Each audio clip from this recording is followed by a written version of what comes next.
Within a few years, I began to encounter the same ideology of positive thinking being applied to people who were downsized from the corporate world, white-collar, middle-level people, being sent to support groups or networking groups. There are all kinds of names for these things, where the message was, hey, it's not bad to be laid off. It's actually a good thing. It's actually an opportunity. It's a growth opportunity, and you will come out of it much better. And if you want to come out of it all, of course, you better work on your attitude, because the key to getting a job in today's corporate world is not knowing things or having skills or experience, but having a positive attitude. Somebody who's in an absolute low point in their lives, and certainly losing a job can be that, and just tell them, it's nothing wrong. Just put on a smiley face and get on with it, and don't complain, whatever you do. So then I began to see a pattern and find it in more and more aspects of American life. This kind of mandatory optimism and cheerfulness. One area where it is very strongly concentrated now, and has been for some years, is the corporate world, the workplace, where the idea has been, yes, indeed, you better be positive, because you're not really there to do X or Y tasks. You're there to spread good cheer and make the other people around you comfortable and happy all day.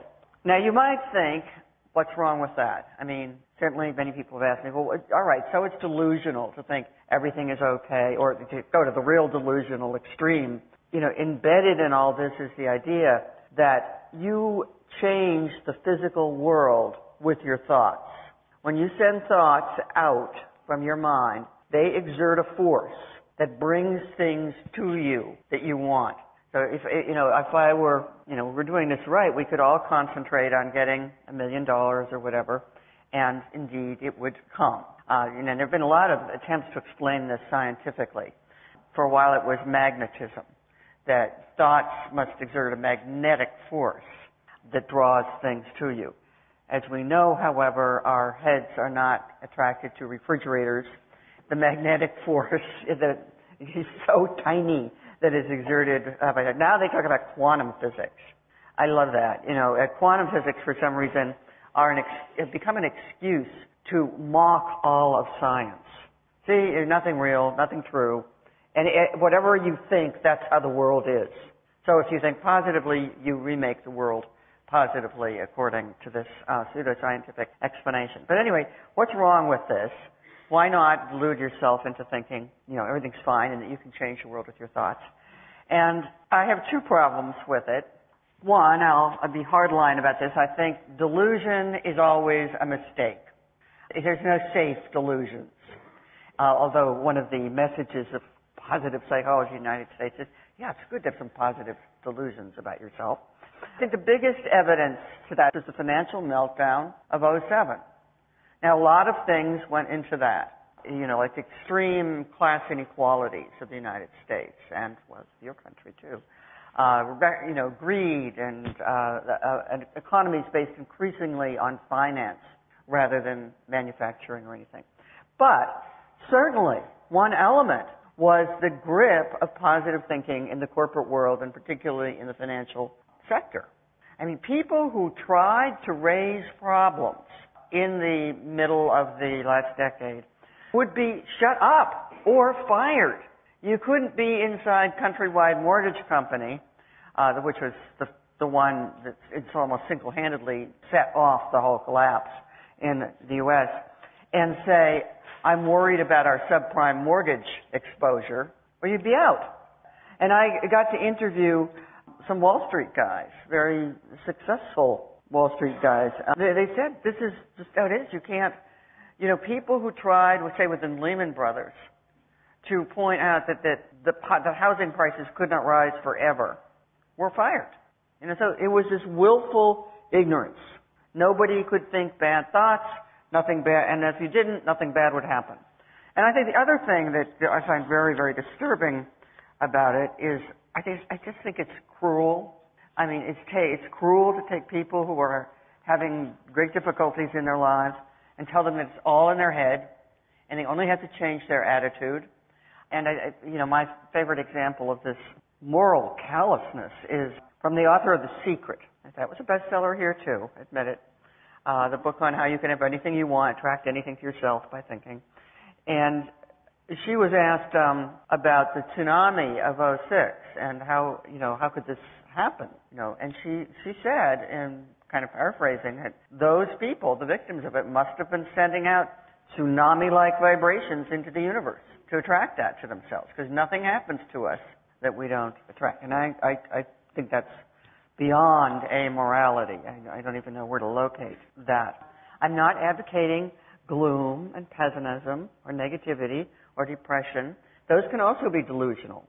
I mean, you can go around, making up a story to yourself that everything you undertake is going to fail. And there's no reason to think that. My very radical suggestion is realism. Just trying to figure out what is actually happening in the world and seeing what we can do about those parts of it that are threatening or hurtful. My background is in science, and I think, there's not one fixed truth or reality, but we close in on something. And we think, this is as good as we can understand for now, until we get better information, but try to act on that. I think I would make a case that we are hardwired to be vigilant. I mean, yes, we have many other capabilities, to be jolly, to experience camaraderie, solidarity, all of those great things. But we're hardwired to be vigilant and on guard. That's how our very distant ancestors survived, not by saying, everything's probably okay, don't worry about the motion in the tall grass over there. The people who survived said, move, it's a leopard, let's go. George W. Bush. George W. Bush was a cheerleader in college. Not an athlete, but a cheerleader. And I think he construed the presidency as a continuation of that role. He is one of those people who closed himself in a bubble of positive feeling. Condoleezza Rice said, way too late, that she had doubts about the invasion of Iraq, but she didn't dare express them because the president hated to be around, quote, pessimists. See the equation of pessimism with doubt. So nobody raised any questions about that war within the hearing of the president. Or those that did, like the general who suggested that we were only putting half as many troops on the ground as would be needed to accomplish whatever we were trying to accomplish, he was pushed out of the way. He lost his job, essentially. What could be cleverer as a way of quelling dissent than to tell people who are in some kind of trouble, poverty, unemployment, etc., that it's all their attitude, that's all that has to change, that they should just get with the program, smile and get no complaining. It's a brilliant form of social control, which, by the way, was practiced in the Soviet Union. One of the principles of Soviet communism was optimism. So it's a form of social control, by the way, that is quite widespread, has been widespread in totalitarian types of societies, but I think it has worked very well in America. Take the issue of class inequality. How could that be a problem if anybody can become rich by thinking about it? If any one of us can just attract wealth to ourselves, there's no issue.